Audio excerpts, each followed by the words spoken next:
the plate. And when he eating the pork, he licking his finger. He detests what he has to eat. And he'll eat the pork for the minimum time possible. And as soon as he could get out of the pork and get food to eat, he out of that. That is the way to apply the doctrine of necessity. Yes? What I like to comment on is this, that the doctrine that is being preached here today concerning money and necessity. Something you already said about the Islamic followers to be awakened. It's something that must be put into practice by all, or be preached by all. Some of the lines seems hard, as you put it over today, and you make known that some of the scholars in this sect seem to be in line with some of the things that is not fair, in my simple word. I recommend that such plain teaching and truthful teaching should be invoked in the hearts. Because while we have to use money, we shouldn't allow it to be a deception in our travels to the paradise that we are going to. And I appraise the frankness of the teaching of being fair or honest one to another as we go along life, because, as you said, most time dishonesty invoke an evil to repay it sometime or the other. If I should have a car, as you said, that a fuse going by and a fella ripped me off, if it's $2,000, people at some time or the other wait for the opportunity for the individual only to walk on the edge. So such things help people to travel with evil, and evil breeds evil. So my comment is that the teaching that is being put over here today, that it may not be ignored, seeing that you have to lessen down on your trickery. It must be ignored and practice what is being taught here today, or discovered here today, if you never discovered, that we all will be able to carry a fairness in our mind one to another and try to develop a better society. Thank you. When we have the last session, that's going to be the best session, because the last session is one in which I'll be talking the least. In the last session, we bring our heads together. Faiz Amin will have a lot to say. Imtiaz will have a lot to say. Sister Razia will have a lot to say in the last session. How do we respond? What should we do? How can we put our heads together?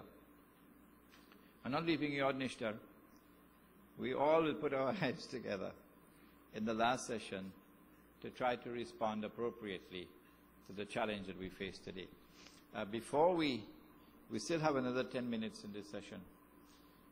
Before we end, there will be some people who would not remain for the afternoon session. Remember, this book is not being given free of charge. If you'd like to take a copy home, it costs $50. Please give it there at the table. And if you want to leave before the afternoon session, do please write on a sheet of paper your brief assessment of what you've experienced so far in the seminar. And if you would like us to use your comment, because we would like to repeat this seminar next month, the last Sunday of next month. Do you know I turned away people from coming today? Because my list already had about 120 something. How many people do we have present here? About 60, 70? So about 50 people who called and registered to come did not come And as a consequence of their registering, we had to turn away people from coming today. Now that's not fair. So we're going to be repeating this seminar the last Sunday of next month, inshallah. And when we repeat the seminar, we'll want to put a full page ad in the newspaper. And we'd like to use some of your comments in your assessment so that people would know this is what the seminar is all about, and this is what the benefit that they derive from the seminar. Any other questions? Yes. Imtiaz. On the last Sunday of next month, it's a long weekend. Is it? You have a Thursday holiday and you have a Monday holiday, So that's good. it may work as well as That's good, yeah. take advantage of a long weekend. If we had to fish them out of my arrow, bring them here. Yes, Imtiaz. Brother Imran, could you comment on the issue of the zakah on paper money? Well, I hold the view that paper money is haram. Well, then what do we do? If you're marrying and you pay your dowry in paper, in South Africa now, in Malaysia now, the ulama are saying pay it in gold. Particularly since the Royal Malaysian Mint is now minting gold coins.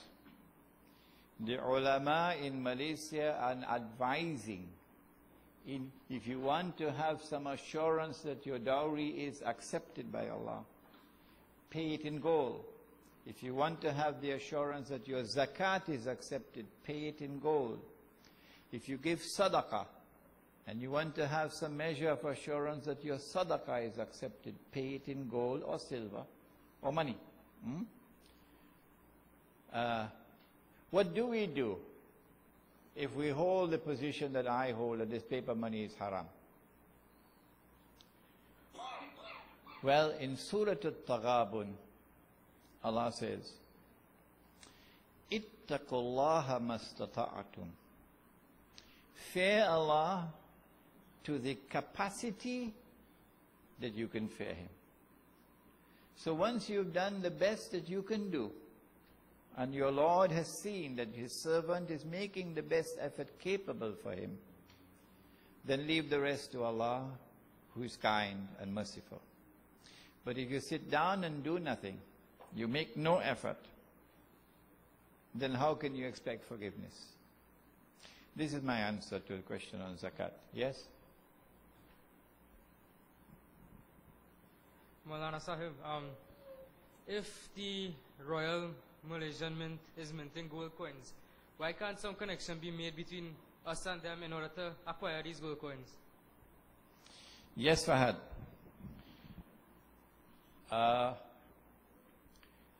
The Royal Malaysian Mint, the man who is the owner of the mint, mashallah, he likes me, he invited me to the mint. He took me around himself, he showed me the operations of the mint.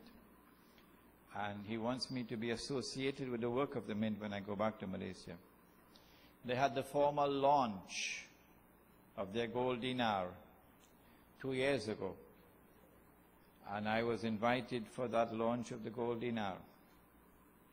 But their policy is, all that they're doing is minting your gold. You have to bring the gold to them. And they will only work as a machine. They will mint it and give it back to you and charge you a fee. The problem is the fee. They charge 10 Malaysian ringgits per coin that is minted. 10 Malaysian ringgits is about $2.6 US. That's a high fee. You have one gold coin, which is quarter of a kilo, so many grams, 400 and something grams. Another gold coin, which is about 1,000 grams or so. So it doesn't matter what is the size of the coin, it's the same 10 ringgits you have to pay. That can't work. So the Royal Malaysian Mint has faced a problem up front on the matter of the scale of their fees for minting purposes. But the ulama in Malaysia have had the wisdom, the good sense to act quickly in order to promote the use of the gold coins in the market. They say, well, you can't stop us for using it for religious purposes, for zakat, for meher. Meher is dowry. For sadaqah. This is our right, our religious right. Now, if we can have in Trinidad someone who would import the gold coin, maybe Imtiaz can do that, import the gold coins, and then make the gold coins available. Oh, Maulana Soleimani can do that. Make the gold coins available to the people. Then each Muslim family should have some gold coins, if only for the purpose of touching and holding in your hand sunnah money. And every step that you walk in the direction of recovering a sunnah, you get the blessings for it. So all that it takes is a businessman who will make connections with the Royal Malaysian Mint, or you could also make connections with Morabitun. Morabitun are minting their coins in Dubai. Maybe one day we'll invite my dear brother Umar Vadilio. He's a dear friend of mine. And Umar Vadilio is one of the greatest minds in the world of Islam today in this subject. You can invite Umar Vadilio to come to Trinidad, and you'll get a presentation that will astound you. They are minting gold coins. And you can make it available to the market. I have a few. I forgot to bring it with me today, so I could have showed it to you. Yes? Yeah, I just have one question. We seem to be saying the answer is gold coins or gold. If it is that we take the view that all the gold is owned by the Jews, because through the auspices of the Bank of England and through the Federal Reserve and whatever else they've set up, and they have all the gold, and therefore, and I would imagine that they also control probably the fields from which you get gold in terms of that, then it stands to reason that they control the value of what gold is. So therefore, us going to gold to be the answer when it is in fact all basically in the hands of the people, the very same people we're trying to get out of bondage from, seems illogical. I think what you need to do is really to go to some unit of currency for which they have really no answer to in terms of that. All right, we already have an answer given to that. But where there is a scarcity of gold and silver, because they control the supply, we turn to a commodity. A question here is, wheat and barley also deteriorate, like animals fall ill. The answer is that wheat and barley and dates and salt have a shelf life. Once they have a shelf life, it means that they can be used as money. And secondly, that they are in plentiful supply in the market. They can be used as money. Insofar as gold is concerned, when you study the subject, and this subject should be taught in the Darul Uloom. I gave the lecture on money in one of the foremost Darul Ulooms of South Africa. It's called Darul Uloom Newcastle. The head of that Darul Uloom is the chief alim of South Africa, a dignified old man named Maulana Sima. You know him, 80-something years of age. Maulana Sima sat down like a little child for the lecture.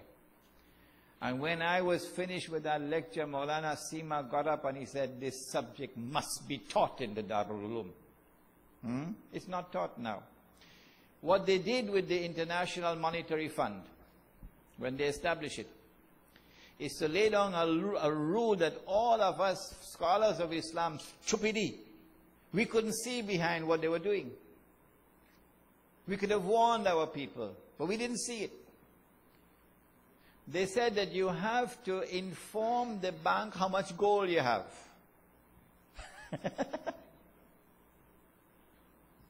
And you have to take 1/4 of all your gold and put it with the bank.